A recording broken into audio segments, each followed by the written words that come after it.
کہ عبداللہ بن عمر رضی اللہ تعالیٰ عنہ نے جس سال حج کرنا ہوتا اس سال پھر رمضان سے لے کر حج تک اپنی داڑھی کے بالوں کو اور سر کے بالوں کو نہیں کاٹتے تھے. کس سال؟ جس سال حج کرنا ہوتا اس سال رمضان سے لے کر حج تک نہ سر کے بال کاٹتے تھے نہ داڑھی کے بال, پھر حج سے فارغ ہو کے کاٹتے تھے. اچھا, اس سال نہیں کاٹتے تھے, رمضان سے لے کر حج تک, یعنی عام حالت میں کاٹتے تھے. بالکل واضح چیز. تو یہ واضح ثبوت ہے کہ عبداللہ بن عمر رضی اللہ تعالیٰ عنہما صرف اس سال ہی داڑھی کے بال نہیں کاٹتے تھے جس سال حج کرنا ہوتا تھا, وہ بھی رمضان سے لے کے حج تک آگے پیچھے کاٹتے تھے. اس کے بعد امام مالک وہی حدیث لے کے آئے جو صحیح بخاری اور مسلم میں ہے, صحیح بخاری کے اندر, کہ عبداللہ بن عمر رضی اللہ تعالیٰ عنہما حج کے موقع پر مٹھی کے بعد داڑھی کاٹ لیتے تھے. یہ دونوں حدیثیں الحمدللہ امام مالک کٹھی لے کے آئے ہیں, مسئلہ ہی حل کر دیا. جیسا کہ صحیح بخاری میں تو صرف یہی تھا کہ سیدنا عمر رضی اللہ تعالیٰ عنہ نے ابی ابن کعب اور تمیم داری رضی اللہ تعالیٰ عنہما کو حکم دیا تھا کہ وہ رمضان میں لوگوں کو تراویح پڑھائیں. صحیح بخاری میں رکعتیں کوئی نہیں ہے اس کے ساتھ. الموطا امام مالک میں یہ روایت لے کے امام مالک نے اگلی روایت پھر لی ہے کہ ان کو حکم دیا کہ 11 رکعتیں پڑھائیں, 8 رکعت تراویح اور 3 وتر.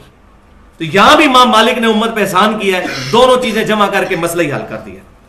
اور الحمدللہ یہی بات ہے جو سنن نبی داؤد کے اندر انٹرنیشنل نمبرنگ کے مطابق 2357 نمبر حدیث ہے, اکلوتی حدیث ہے رمضان کی دعاؤں پہ. اس کے علاوہ رمضان کی کوئی دعا ثابت نہیں ہے صحیح سند کے ساتھ. یہ اکلوتی حدیث ہے کہ عبداللہ بن عمر رضی اللہ تعالی عنہما رمضان میں جب روزہ افطار کرتے تو پڑھتے ذهب الظمأ وابتلت العروق وثبت الاجر انشاءاللہ. یہ سنی ہوئی ہے نا دعا, شکر ہے. اسی کے آگے اگلی پورشن یہ جو بیان ہی نہیں کیا جاتا, وہ ان کے شاگرد کہتے ہیں کہ عبداللہ بن عمر رضی اللہ تعالیٰ عنہ یہ دعا پڑھتے اور کہتے ہیں نبی صلی اللہ علیہ وسلم یہ دعا پڑھا کرتے تھے کہ پیاس مٹ گئی, رگیں تر ہو گئیں اور ہمارا اللہ کے حضور اجر پکا ہو گیا. اور پھر ساتھ ہی وہ راوی کہتے ہیں کہ ایک یہ کام میں نے عبداللہ بن عمر کو کرتے ہوئے دیکھا اور دوسرا میں نے یہ دیکھا کہ عبداللہ بن عمر مٹھی کے بعد داڑھی کاٹ دیا کرتے تھے. اس میں حج عمرے کا ذکر نہیں ہے, مٹھی کے بعد داڑھی کاٹ دیا کرتے تھے. یعنی انہوں نے کہا کہ میں نے یہ دو عمل عبداللہ بن عمر کو کرتے ہوئے دیکھے ہیں, ایک یہ دعا پڑھتے ہوئے. اب کوئی اس حدیث کو ضعیف کرنے کی کوشش کرے نا, دعا ہی فارغ ہو جائے گی, وہ کہیں نہیں کرے گا. شیخ البانی بھی صحیح کہتے ہیں, شیخ زبیر علی زئی صاحب بھی صحیح کہتے ہیں. دنیا کا کوئی محدث جرت ہی نہیں کر سکتا اس حدیث کو ضعیف کہنے کی. الحمدللہ یہ والا مسئلہ بھی کلیئر ہو گیا. بلکہ شیخ زبیر علی زئی صاحب کی تو ویڈیوز انٹرنیٹ پہ پڑی ہوئی ہیں, انہوں نے تو بالکل صحیح بات, ننگی بات کر دی ہے کہ صحابہ کا اجماع ہے کہ مٹھی کے بعد داڑھی کاٹنا جائز ہے. اجماع انہوں نے لفظ استعمال کیا, واقعی اجماع ہے. مخالفت پہ کوئی بات ہی نہیں ملتی. جب مخالفت نہیں ہوگی تو اجماع تصور ہوگا. تو دوسرا اعتراض ہے غیر علمی اور جاہلانہ اعتراض. اب چونکہ وہ اعتراض ہے, اب کیا کریں؟ اعتراض کو تو پھر دور کرنا ہے کہ جی یہ تو عبداللہ بن عمر کا ذاتی عمل ہے, یہ معاذ اللہ عبداللہ بن عمر نے بعد میں حضور کے یہ بدعت کر دی. نبی صلی اللہ علیہ وسلم تو ثابت تو نہیں ہے. ہم نے تو دیکھنا ہے نبی صلی اللہ علیہ وسلم نے کیا کیا, عبداللہ بن عمر نے ان کے اگر خلاف کیا ہے تو یہ خلاف کا ڈیسیژن آپ کریں گے؟ پورے 1400 سال میں, یہ 14ویں صدی کے مولویوں سے پہلے کسی محدث نے کہا کہ عبداللہ بن عمر نے خلاف سنت کام کیا. چیلنج ہے میرا, پیش کریں. حدیث کے بڑے بڑے امام گزرے ہیں, وہ تو اس کو فہم سمجھتے ہیں عبداللہ بن عمر کا, کہ انہوں نے تو صحیح فہم استعمال کیا کہ عبداللہ بن عمر رضی اللہ تعالیٰ عنہ صحابی ہیں, ان کا عمل بھی ہمارے لیے حجت ہے. ہاں اگر ان کا عمل نبی صلی اللہ علیہ وسلم سے ٹکرائے گا اور باقی صحابہ بھی یہ بات کہہ دیں گے کہ یہ عمل ان کے خلاف ہے تب ہوگا, ورنہ آ جائے پھر میدان میں, پھکی بھی لے لیں. اس کا جواب میں نے پھر دینا دو پھکیوں کے ذریعے. پہلی پھکی یہ ہے کہ نبی صلی اللہ علیہ وسلم نے کتنے دن تراویح جماعت سے پڑھی ہے؟ 3 دن. صحیح بخاری اور مسلم میں تمام ذخیرہ حدیث میں موجود ہے. اب جو چوتھے دن پڑھے گا وہ نبی صلی اللہ علیہ وسلم کی سنت پہ تو عمل نہیں کر رہا. لہذا سعودی عرب میں, مکہ مدینہ میں بھی یہ 3 دن کے بعد تراویحیں ختم کروائی جائیں, پاکستان میں بھی ختم کروا دی جائیں, کیونکہ نبی صلی اللہ علیہ وسلم تو ثابت نہیں ہے. اور نہیں جی حضرت عمر نے, وہ ابو بکر صدیق سے بھی ثابت نہیں رضی اللہ تعالیٰ. حضرت عمر کے بھی شروع کے سالوں میں نہیں ہے, وہ صحیح بخاری اور مسلم میں موجود ہے. کچھ سال گزرنے کے بعد انہوں نے یہ کام شروع کیا. نہیں جی حضرت عمر, تو حضرت عمر کدھر آ گئے جی بیچ میں؟ آپ حضرت عمر کے جا کے آپ دامن میں پناہ لے رہے ہیں. اب کہاں گیا مسئلہ کہ نبی صلی اللہ علیہ وسلم کا عمل ہم نے دیکھنا ہے, تو بند کروائے. جو چندے اکٹھے کرتے ہیں رمضان کے اندر 27 دن چندے اکٹھے کرنے ہوتے ہیں نا, تو بند کروائے. 3 دن کے بعد تراویح تالا لگائیں مسجدوں کو, فرض نماز کے بعد بند کروائے. انہیں جی صحابہ کا عمل ہے. اور بھائی اب آپ کو بات سمجھ آئے گی کہ صحابہ کرام کا اگر اجماع ہو جائے اور صحابہ میں اختلاف نہ پایا جاتا ہو, وہ عمل اسی طریقے سے حجت ہے جس طرح کہ نبی صلی اللہ علیہ وسلم کا اپنا عمل ہے. کسی بھی صحیح حدیث سے یہ ثابت نہیں کہ نبی صلی اللہ علیہ وسلم نے ظہر کی 4 رکعتیں ایک سلام سے پڑھی ہوں. آپ 2 سلام سے پڑھتے تھے, 2 الگ. یہ صحابہ سے ثابت ہے ایک سلام سے پڑھنا. ہم اسی لیے جائز سمجھتے ہیں. کوئی نہیں کہتا کہ جی حضور سے ٹکرا رہا ہے لہذا آپ 2 کر کے پڑھیں لادہ سے, وہ بھی افضل ہے, یہ بھی جائز ہے. تو یہ مسئلہ سمجھیں, غیر مقلد نہ بنے, نہ مقلد بنے نہ غیر مقلد بنے, متبع سنت بنے. غیر مقلد تو منکرین حدیث بھی ہیں جو اپنی مرضی سے رزلٹ نکالتے ہیں. غیر مقلد تو غلام پرویز بھی تھا جو اپنی مرضی سے رزلٹ نکالتا تھا. سر سید احمد خان دین کا جنازہ نکالا ان لوگوں نے. غیر مقلد تو وہ بھی تھے. نہ مقلد نہ غیر مقلد, متبع سنت اور سلف کے منہج پر کتاب و سنت کو سمجھے. تو یہ تو ہوگی پہلی پھکی. اب دوسری پھکی ہے, یہ ہے وہ خطرناک پھکی جس کی وجہ سے الحمدللہ سارے علماء کا ہاضمہ جو ہے وہ صحیح ہو چکا ہے جب سے یہ حدیث میں نے نکالی ہے باہر. الحمدللہ بڑے بڑے علماء کی زبانیں بند ہو گئی ہیں اس کی وجہ سے. اب تو ڈرتے ہیں اس مسئلے کو ہاتھ ڈالتے ہوئے. یہ حدیث, یہ میں کوئی علماء کی توہین نہیں کر رہا, نہ میں کوئی نئی چیز پہ, اگر میں نے کوئی حدیث گاڑ لی ہے خود تو پھر بھائی علم کسی کی وراثت نہیں ہے. ذالک فضل اللہ یؤتی من یشاء, اللہ تعالیٰ جس کو عطا فرماتا ہے. یہ پھکی نمبر 2 یہ ہے کہ رسول اللہ صلی اللہ علیہ وسلم کی اپنی داڑھی کتنی تھی. عبداللہ بن عمر پہ حملہ ہوا ہے تو ہم تو دفاع کریں گے. عبداللہ بن عمر کو فتح مکہ کے موقع پہ تو مسلمان نہیں ہوئے بے, یہ تو سابقون الاولون ہے, ہم تو دفاع کریں گے ان کا کہ عبداللہ بن عمر رضی اللہ تعالیٰ عنہ پر غلط ایلیگیشن لگائی گئی.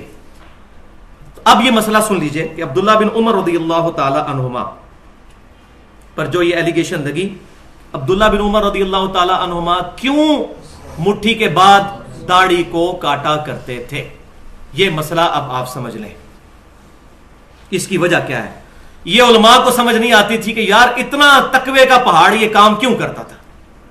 یہ مسئلہ الحمدللہ اس حدیث نے حل کیا جو ایک ہی اکلوتی حدیث ہے ذخیرہ حدیث میں, جس کا غلط ترجمہ پبلک میں چل رہا ہے. حضور کی داڑھی سینہ بھرتی تھی, حضور کی داڑھی سینہ بھرتی تھی, معاذ اللہ استغفر اللہ. اتنا بڑا جھوٹ نبی صلی اللہ علیہ وسلم پر باندھا جاتا ہے. وہ حدیث کا ترجمہ ہی غلط کرتے ہیں. وہ حدیث میں آپ کو بتاتا ہوں کہاں پہ موجود ہے.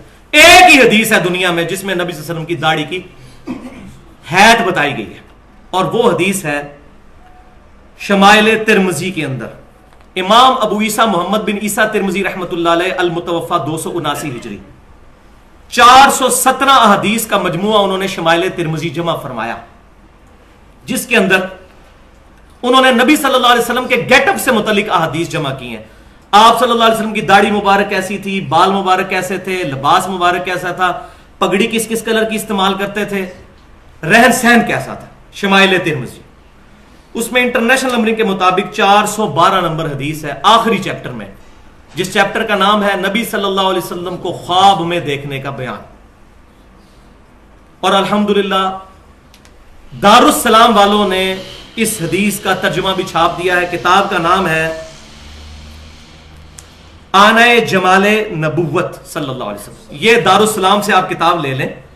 اہل حدیث کے بہت بڑے تھم پاکستان کے اندر, شیخ الحدیث حافظ عبدالستار حماد, ان کا ترجمہ ہے, دارالسلام نے چھاپا ہے. یہ حدیث انہوں نے اس میں لی ہے. ترجمہ میں ان کا بیان کروں گا تاکہ مسئلہ حل ہو جائے, کسی کو اختلاف نہ رہے. حدیث کیا ہے کہ یزید الفارسی رحمۃ اللہ علیہ جو مصحف لکھا کرتے تھے, شمائل ترمذی میں یہ روایت یہاں سے شروع ہوتی ہے. وہ ایک دن عبداللہ بن عباس رضی اللہ تعالیٰ عنہ کے پاس آئے اور کہنے لگے کہ میں نے نبی صلی اللہ علیہ وسلم کو خواب میں دیکھا ہے. تو عبداللہ بن عباس رضی اللہ تعالیٰ عنہ نے فوراً فرمایا کہ بیان کرو, کیونکہ میں نے نبی صلی اللہ علیہ وسلم سے یہ بات سنی. اور کیا سنا؟ وہ بخاری اور مسلم میں بھی ہے کہ جس نے خواب میں مجھے دیکھا اس نے مجھے کو دیکھا, میری شکل میں شیطان نہیں آ سکتا جو میری شکل اپنی ہے. تو اس تابعی نے پھر وہ ڈیٹیل سے خواب بیان کی اپنی. اس خواب کے اینڈ پہ عبداللہ بن عباس رضی اللہ تعالیٰ عنہما نے مور لگائی اور فرمایا کہ جو تو نے خواب بیان کیا اگر تو اپنی زندگی میں بھی نبی صلی اللہ علیہ وسلم کو دیکھتا تو اس سے مختلف نہ پاتا. ایگزیکٹ یہی حلیہ نبی صلی اللہ علیہ وسلم کا تھا. یہ وہ حدیث ہے جس کی وجہ سے وہ داڑھی والے مسئلے میں کہتے ہیں سینہ بھرتی تھی، وہ ترجمہ غلط کرتے ہیں. ترجمہ انہوں نے صحیح کیا دارالاسلام والوں نے الحمدللہ. وہ حدیث میں بیان کرتا ہوں، انہوں نے کیا کہا؟ انہوں نے کہا کہ میں نے نبی صلی اللہ علیہ وسلم کو دیکھا، آپ کا قد مبارک نہ بہت لمبا تھا نہ بہت چھوٹا بلکہ درمیانہ تھا. آپ صلی اللہ علیہ وسلم کا رنگ مبارک نہ بہت سفید تھا نہ بہت سیاہ تھا بلکہ گندمی مائل سفید تھا اور سرخ تھا. اور آپ صلی اللہ علیہ وآلہ وسلم کی آنکھیں مبارک سرمگی تھیں. آپ صلی اللہ علیہ وسلم کا چہرہ مبارک خوبصورت اور گول تھا. آپ صلی اللہ علیہ وآلہ وسلم کی داڑھی مبارک انتہائی گھنی اور پورے چہرے پر پھیلی ہوئی تھی اور سینے کے اس حصے تک تھی جس کو نحر کہتے ہیں. یہ نحر عربی زبان کا لفظ وہاں ہے، نحر. جائیں عربی کی ڈکشنری کھولیں، نحر کسے کہتے ہیں؟ نحر کہتے ہیں اس ہڈی کو، جو یہ ہڈی یہاں سے شروع ہو کے شولڈر تک جاتی ہے، اس تک. یہ نحر آپ کرتے ہیں نا اونٹ کو بھی، تو نحر یہاں کرتے ہیں، اس کو پیٹ میں چلاتے ہیں، سینے میں، گردن میں. گردن کا وہ حصہ جو سینے سے ملا ہوتا ہے اس کو عربی زبان میں نحر کہتے ہیں. نحر یعنی نبی صلی اللہ علیہ وسلم کی داڑھی یہاں تک تھی، سینے پر تھی، اس حصے تک جس کو نحر کہتے ہیں.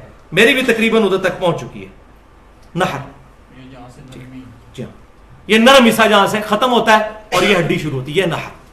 نہر. اور الحمدللہ ترجمہ دارالاسلام نے بالکل صحیح کیا ہے کہ نبی صلی اللہ علیہ وسلم کی داڑھی مبارک گنجان، چہرہ مبارک کا احاطہ کیے ہوئے اور سینے کے ابتدائی حصے پر پھیلی ہوئی تھی. سینے کے ابتدائی حصے، یہاں سے سینہ شروع ہوتا ہے، ناف تک رہتا ہے سینہ. یہ ابتدائی حصہ ہے، آخری حصہ ناف ہے، یہاں تک پھیلی تھی. اللہ تعالیٰ جزائے خیر دے، بالکل صحیح ترجمہ کیا. جا کے ڈکشنری دیکھ لیں نہر. اس حدیث کو پڑھنے کے بعد یہ ہے جس کا غلط ترجمہ کیا سینہ بھرتی تھی، اور کوئی کہتا ہے ناف سے نیچے تھی. معاذ اللہ، اتنی توہین کرتے ہیں. نبی صلی اللہ علیہ وسلم کی شکل مبارک ایسی ہوگی کہ لوگ دیکھ کے گھین کھا جائیں. اٹریکٹفل پرسنالٹی تھی آپ صلی اللہ علیہ وسلم کی. یہ نہیں ہے کہ جناب وہ بالکل جا رہی ہے، پاکی پلیدی کا بھی دھیان نہیں ہے، ایسی نہیں تھی داڑھی مبارک. جھوٹ. نہر، یہ نہر تک تھی. ہاں یہ تھی کہ وہ گنجان تھی نہر تک. اب یہ دیکھیں ذرا، یہ میرا اجتہاد ہے جس پہ علماء پریشان ہے. یہاں رکھیں مٹھی اور یہ داڑھی دیکھیں بالکل نہر پہ آتی ہے. تو عبداللہ بن عمر رضی اللہ تعالیٰ عنہ مٹھی کے بعد داڑھی اس لیے کاٹتے تھے کہ اپنی داڑھی کو حضور کی طرح کرنے کی کوشش کرتے تھے صلی اللہ علیہ وسلم. کیوں؟ یہ وہ شخص ہے جس نے صحیح بخاری اٹھا کے دیکھیں، حج کے سفر کے دوران وہاں سواری بٹھائی جہاں نبی صلی اللہ علیہ وسلم بٹھاتے تھے، وہاں پیشاب کیا جہاں نبی صلی اللہ علیہ وسلم پیشاب کرتے تھے، وہاں بیٹھ کے کھانا کھاتے تھے جہاں نبی صلی اللہ علیہ وسلم کھانا کھاتے تھے. ایک ایک چیز کو کاپی کرتے تھے. اسی طریقے سے وہ داڑھی کو بھی کاپی کرتے تھے کہ میری داڑھی نبی صلی اللہ علیہ وسلم کی طرح نظر آنی چاہیے، اس لیے وہ مٹھی کے بعد داڑھی کاٹ دیا کرتے تھے. الحمدللہ یہ صدیوں سے مسئلہ جو تھا یہ ریزالو ہوا ہمارے اس اجتہاد کے ساتھ، اور الحمدللہ یہ جب چیز سامنے آئی ہے اب کسی کی جرت نہیں کہ اس کا کوئی علمی جواب دے سکے الحمدللہ. تو لیکن یہ فرقہ واریت سے بالا تر ہو کر چیزوں کو سننا چاہیے. داڑھی کو مذاق نہ بنائیں. میں نہیں کاٹتا مٹھی کے بعد، دیکھ لیں میرے بات، لیکن میں مسئلہ غلط، میں پینٹ نہیں پہنتا لیکن جائز سمجھتا ہوں اس کو. اپنا کرنا نہ کرنا اور چیز ہے لیکن شرعی فتویٰ نہیں لگے گا. لہذا یہاں پہ یہ بات یاد رکھیں کہ دونوں موقف ایکسٹریم پہ ہیں. پینڈولم کی دو ایکسٹریم ہے. ایک شیخ البانی کا موقف ہے. شیخ البانی یہ کہتے ہیں کہ مٹھی کے بعد داڑھی کاٹنا واجب ہے، جو کاٹتا نہیں وہ حرام کا مرتکب ہے. آپ انٹرنیٹ پہ شیخ البانی کی تصویریں پڑی ہوئی ہیں، میرے سے بھی چھوٹی داڑھی تھی ان کی. جو صحیح الالبانی، حسن الالبانی، البانی سارے کر رہے ہوتے ہیں پاکستان میں، ان کی اپنی داڑھی کتنی تھی ذرا دیکھیں. اور وہ کوئی شاگرد جس کی داڑھی لمبی ہوتی تھی مٹھی کے بعد پکڑ کے وہ ضرور کٹوا دیا کرتے تھے اور کہتے تھے واجب ہے کاٹنا. یہ ایک ایکسٹریم ہے، میں نہیں اس کو صحیح سمجھتا. دوسری ایکسٹریم وہ ہے جو 14ویں اور 15ویں صدی کے پاکستانی مولویوں کی، انڈیا کے مولویوں کی ہے، جو کسی سے بھی نہیں ثابت، پہلے 1400 سال میں کسی سے نہیں ثابت کہ جی مٹھی کے بعد داڑھی کاٹنا حرام ہے. کسی نے نہیں لکھا. یہ 14ویں صدی کی پیداوار ہے. مسئلہ ہے تو نکالیں. اچھا جی وہ کہتے ہیں جی آپ نکالیں سلف سے ثابت ہو کاٹنا، تو عبداللہ بن عمر سے بڑا سلف کون ہے بھائی؟ ہمارا تو سلف موجود ہے مونڈ، اور میں نے پورے دلائل دے دی. آپ ذرا دکھائیں کوئی ایک صحابی جس نے یہ کہا ہو کہ مٹھی کے بعد داڑھی کاٹنا حرام ہے. کسی نے عبداللہ بن عمر کو ٹوکا ہو تو واف اللحا کی تفسیر عبداللہ بن عمر ہی بتائیں گے جو حدیث کے راوی ہیں رضی اللہ تعالی عنہما، اللہ کی کروڑوں رحمتیں ہوں ان پر. اب تیسرا مسئلہ اس کے اندر، دو میں نے ایکسٹریم بتا دی کہ کاٹنا حرام اور ادھر کاٹنا واجب. تیسرا درمیان کا راستہ ہے، وہ یہ ہے کہ مٹھی کے بعد اگر کوئی داڑھی کاٹ لیتا ہے تو یہ جائز ہے. وہ میں نے سارے دلائل دے دیے. یہ مسئلہ اب اجتہادی ہے. اگر وہ عبداللہ بن عمر کی طرح کاٹتا ہے تاکہ اپنی داڑھی کو حضور صلی اللہ علیہ وسلم کی طرح کرے تو اس کے لیے وہ افضل ہوگا کہ مٹھی کے بعد داڑھی کاٹے, اس کے لیے وہ افضل. یہ جو مشہور کیا ہے جی کوئی نہ, جو بعض لوگ جس طرح شیخ زبیر علی زئی صاحب کا موقف ہے, میں ان کے ساتھ نہیں اس مسئلے پہ ایگری کرتا. وہ کہتے ہیں کہ مٹھی کے بعد کاٹ لو تو جائز ہے, نہ کاٹو تو افضل ہے. میں یہ کہتا ہوں کہ نہ کاٹو یہ افضل ہے. یہ کہاں لکھا ہوا ہے؟ حدیث کا راوی تو عبداللہ بن عمر کاٹتے تھے. نہ کاٹو افضل کہاں لکھا ہوا ہے؟ کاٹنا افضل اگر نہیں لکھا ہوا تو نہ کاٹنا افضل بھی کہیں نہیں لکھا ہوا. اور جی عبداللہ بن عمر کا اپنا اجتہاد تھا, اور خدا کے لیے اس کو اجتہاد مانیں گے تو پھر تو ٹھیک ہے. اگر آپ ان کو یہ کہیں گے کہ عبداللہ بن عمر رضی اللہ تعالیٰ کے ہم اجتہاد کو نہیں مانتے, تو پھر اگر راوی کے مسئلے کو ماننا ہے تو اس کا مطلب ہے کہ داڑھی بڑھانے کا مطلب یہ ہے کہ مٹھی داڑھی ہونی چاہیے. تو ہم اس طرف بھی نہیں جاتے, ہم درمیان میں رہتے ہیں. ہم کہتے ہیں کہ یہ دو اجتہادی مسئلے تیسرے پوائنٹ پہ بنیں گے جو درمیان والا ہے. ایک یہ ہے کہ اگر کوئی عبداللہ بن عمر کی طرح کاٹتا ہے کہ میری داڑھی نبی صلی اللہ علیہ وسلم سے بڑی نہیں ہونی چاہیے, اس کو اس نے نیت پہ ثواب ملے گا. دوسرا وہ موقف ہے کہ کوئی کہتا ہے کہ جی نبی صلی اللہ علیہ وسلم چونکہ نہیں کاٹتے تھے, میں نہیں کاٹتا, اور اس کی داڑھی مٹھی سے بھی بڑی ہو جاتی ہے, ادھر تک بھی پہنچ جاتی ہے, اس کو بھی ثواب ملے گا. اس کے لیے وہ افضل ہے. کاٹنے والے کے لیے بھی افضل ہے. یہ نیت پہ ڈیپینڈ کرتا ہے. دلیل دونوں کے پاس کوئی نہیں ہے. دلیل اگر کسی کی مضبوط ہے وہ کاٹنے والے کی ہے, اگر آپ عبداللہ بن عمر والے مسئلے میں جائیں تو. البتہ یہ کہیں نہیں ہے کہ مٹھی کے بعد داڑھی کاٹنا حرام ہے. لہٰذا دونوں ایک دوسرے کے اوپر تان نہ کریں. ہم خود نہیں کاٹتے, تو یہ وہ مسئلہ ہے جس پہ میں نے رجوع کیا. میں پہلے خود میں بھی یہ کہا کرتا تھا کہ مٹھی کے بعد نہ کاٹنا بہتر ہے, لیکن اب میں اس سے رجوع کرتا ہوں. میرا موقف یہ تمام دلائل کے بعد یہ ہے کہ مٹھی کے بعد نہ کاٹنا بہتر اس کے لیے ہے جو یہ سمجھتا ہے کہ نبی صلی اللہ علیہ وسلم نے نہیں کاٹی, اور مٹھی کے بعد کاٹنا بہتر اس کے لیے ہے اور افضل ہے اس کے لیے جو اپنی داڑھی کو نبی صلی اللہ علیہ وسلم کی طرح کرنے کی کوشش کرتا ہے, اور جس میں ہمارے سلف ہیں عبداللہ بن عمر رضی اللہ تعالیٰ عنہما. تو میں نے یہ بتا دیا, پہلے بھی میں بتا چکا ہوں, میں دوبارہ ریپیٹ کر دیتا ہوں.